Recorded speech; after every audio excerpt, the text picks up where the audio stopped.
So, as you can see guys, tapos na siya sa kabila. And then naman siya sa right side. And after this, hindi naman siya sa front. Okay, papakita ko sa inyo ha. I will show you guys kung gaano katibay si Dudong sa pag-aarot. Oh, duko yan, duko.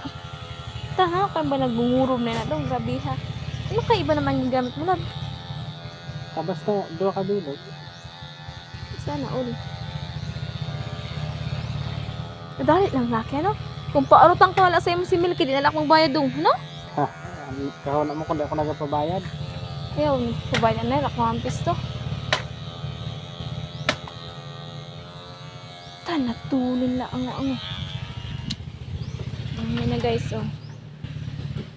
Sige da, tapos da, yun. Kung may green, may itom kita. Plakada.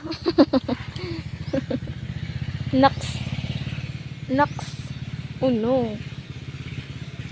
Grind aton man ginaarutan man kay gamit na gwapo man yan.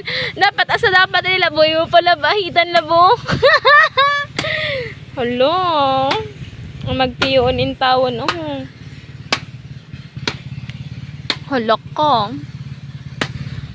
Oh, di ba guys? Maganda ang result. Yan. Hello. Na guys, malapit na siya dahil matapos, diba? Basic lang yan sa kanya. Kaya what are you waiting for? Just message me. Just let me know if ever magpaarat ka mo. Eme.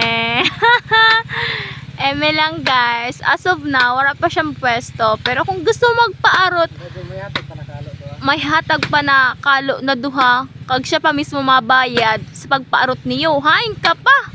Ay, didi ka na kay Dudong Barbershop. Kay Dudong,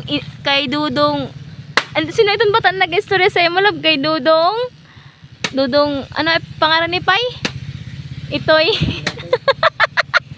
Dudong Lolo Itoy. Diba guys? Adali lang kayo, oh.